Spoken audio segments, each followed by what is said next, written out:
নমস্কার, দা বলে আপনাদের সকলকে স্বাগত। বিদায় বছরের ফিরে দেখা দেশের সেরা 10 খবর নিয়ে আজকে আপনাদের সঙ্গে আমি প্রীতি এসেছি এবং এই বছরে অর্থাৎ 2024 সালে ঠিক কি কি ঘটনা ঘটেছে সেখান থেকে সেরা 10টি খবর নিয়ে আজকের এই প্রতিবেদন থাকছে আপনাদের জন্য।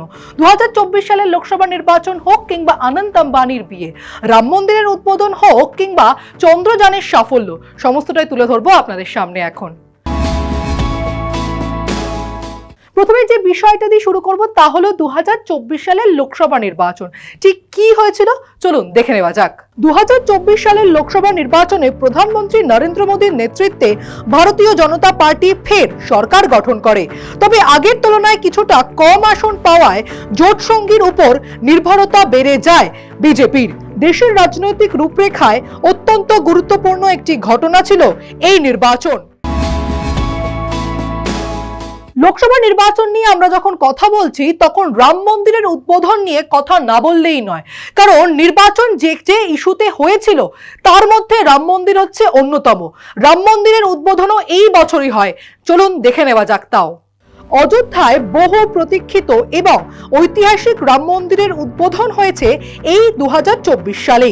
বহু বছর অপেক্ষার পরে, বহু জট কাটার পরে ভারতীয় হিন্দু সম্প্রদায়ের এক আবেগঘন একটি মুহূর্ত তৈরি হয় উত্তরপ্রদেশের অযোধ্যায়। প্রতিষ্ঠিত হয় রামলালার মূর্তি। এলাহি পুজো পাঠে গমগম করে ওঠে গোটা এলাকা। সেই উপলক্ষে দেশ জুড়ে ভক্তদের মধ্যেও উৎসব মুখর পরিবেশ সৃষ্টি হয়। নির্বাচন এবং রাম মন্দিরের উদ্বোধন নিয়ে আমরা যখন কথা বলছি, আরো একটি গুরুত্বপূর্ণ বিষয় হচ্ছে অনন্ত আম্বানির বিয়ে।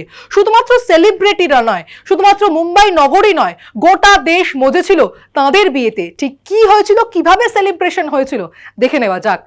রিলায়েন্স গ্রুপের কর্ণধার মুকেশ আম্বানির ছোট ছেলে অনন্ত আম্বানির বিয়ে ছিল 2024 সালের অন্যতম আলোচিত সামাজিক অনুষ্ঠান, কারণ এটি কোনো সাধারণ বিয়ে নয়।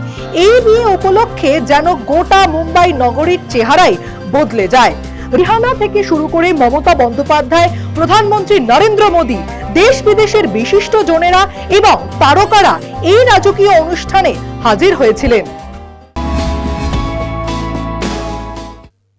দেশের সফলতা নিয়ে যখন কথা বলছি তখন চন্দ্রযান 3-এর কথা না বললেই নয়। এই চন্দ্রযান 3-এর উৎক্ষেপণ দেশের মুকুটে নয়া পালক জুড়েছিল। চলুন সে খবর এক নজরে দেখে নেওয়া যাক। 2024 সালে চন্দ্রযান উৎক্ষেপণ করে একটি নতুন মাইল ফলক ছুঁয়েছে ইসরো। এর আগে চন্দ্র অভিযান ব্যর্থ হওয়ার পরে এই বছরের প্রচেষ্টা নিয়ে মানুষের উন্মাদনা ছিল তুঙ্গে। চাঁদের অন্ধকারাচ্ছন্ন অঞ্চল নিয়ে গবেষণার লক্ষ্যে এই অভিযান চালায় ইসরো। এটি বিশ্বের দরবারে ভারতের মহাকাশ গবেষণাকে অনন্য এক উচ্চতায় পৌঁছে দিয়েছে। আবার ফিরে আসা যাক রাজনৈতিক খবরে, কারণ 370 ধারা বিলোপের পর এই প্রথম জম্মু কাশ্মীরে বিধানসভা নির্বাচন হয়েছে। ঠিক কি রেজাল্ট হয়েছিল বা ফলাফল হয়েছিল সেদিকেই আমাদের এখন নজর থাকবে। 370 ধারা বিলোপের পর 2024 সালের জম্মু কাশ্মীরে প্রথমবারের মতো বিধানসভা নির্বাচন অনুষ্ঠিত হয়।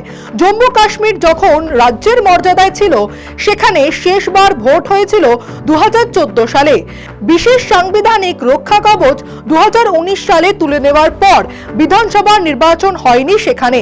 তাই 2024-এর নির্বাচনকে কেন্দ্রীয় শাসিত অঞ্চলে গণতন্ত্র ফিরিয়ে আনার বড় পদক্ষেপ হিসেবে বর্ণনা করা যেতে পারে। নির্বাচনে জয়ী হয়েছে ফারুক আব্দুল্লাহ দল, ন্যাশনাল কনফারেন্স এবং কংগ্রেস জোট। রাজনৈতিক এবং বিনোদনের খবর আপনাদের সামনে যখন রাখছি তখন ক্রিকেটের খবরও রাখতে হয়। ভারতের জনপ্রিয় ক্রিকেটার বিরাট কোহলি 2024 সালে আন্তর্জাতিক টি20 ক্রিকেট থেকে অবসরের কথা ঘোষণা করেন। তার অবসরের খবরে ক্রিকেট প্রেমীদের মধ্যে আবেগঘন মুহূর্ত তৈরি হয় এবং ভারতীয় ক্রিকেট ইতিহাসে একটি যুগেরও অবসান ঘটে। শুধু ক্রিকেট নয়, অলিম্পিক্সের খবরও আপনাদের সামনে এখন তুলে ধরবো। চলুন দেখে নেওয়া যাক ঠিক কি হয়েছিল প্যারিস অলিম্পিক্সে। 2024-এর প্যারিস অলিম্পিক্সে ভারত মোট 6টি পদক জিতেছে। এর মধ্যে একটি রূপোর পদক রয়েছে আর বাকিগুলো ব্রোঞ্জ। শুটিংয়ে জোড়া ব্রোঞ্জ পদক জয় করেছেন ভারতের মানু বাকর। একটি জয় করেছেন সৌরভজিৎ সিং। শুটিংয়ে আরো একটি ব্রোঞ্জ পদক এসেছে স্বপ্নিল কুশালের হাত ধরে। অন্যদিকে টোকিও অলিম্পিক্সের পর প্যারিসেও ব্রোঞ্জ পদক জয় করেছে ভারতীয় হকি দল।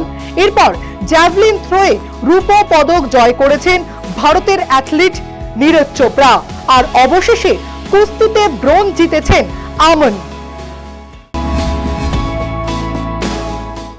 সফলতার কথা আমরা যেমন তুলে ধরছি, অন্যদিকে একাধিক ভয়াবহ ঘটনা ঘটেছে এবছর অর্থাৎ 2024-এ।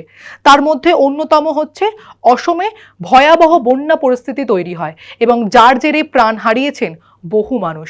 সেদিকেও আমাদের নজর থাকবে এখন। 2024 সালে বর্ষার সময় অসমে ভয়াবহ বন্যা পরিস্থিতির সৃষ্টি হয়।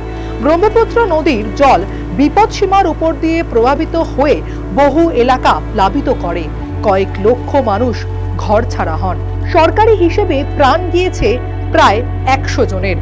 জোরদার উদ্ধার কাজ এবং সরকারি ত্রাণের পর পরিস্থিতি খানিকটা ফিরলেও এই বন্যা কৃষি এবং যোগাযোগ ব্যবস্থা এছাড়াও জনজীবনে ব্যাপক প্রভাব ফেলেছে।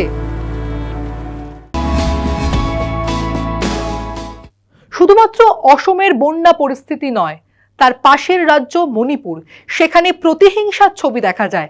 ঠিক কি হয়েছিল চলুন দেখে নেওয়া যাক। 2024 সালে মণিপুরে জাতিগত সংঘাত এবং হিংসার ঘটনা দেশব্যাপী আলোড়ন সৃষ্টি করে।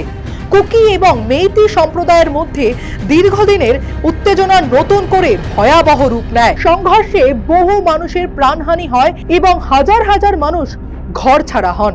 কেন্দ্র এবং রাজ্য সরকারকে পরিস্থিতি নিয়ন্ত্রণে আনতে কঠোর পদক্ষেপ করতে হয়। এই প্রতিবেদনের শেষ খবর, রাজধানী দিল্লির বায়ু দূষণ চিন্তা বাড়াচ্ছে সকলের। ঠিক বায়ু দূষণের প্রভাব কতটা পড়েছে চলুন দেখে নেওয়া যাক। 2024 সালের শেষে শীতকালে দিল্লির বায়ু দূষণ রেকর্ড মাত্রায় পৌঁছায়। বাতাসের গুণমান অর্থাৎ AQI চরম বিপজ্জনক পর্যায়ে পৌঁছানোর ফলে স্কুল কলেজ বন্ধ করতে এবং যান চলাচলেও নিয়ন্ত্রণ আরোপ করতে বাধ্য হয় প্রশাসন। পরিবেশ দূষণের বিরুদ্ধে সরকারের দীর্ঘমেয়াদী পদক্ষেপ নিয়ে নতুন করে প্রশ্ন উঠতে শুরু করে। 2024 সালের দেশের সেরা 10 খবর আপনাদের সামনে তুলে ধরলাম। বিস্তারিত আপডেটের জন্য চোখ রাখতে হবে দ্য ওয়ালের পর্দায়, কারণ খবর এখন এখানেই।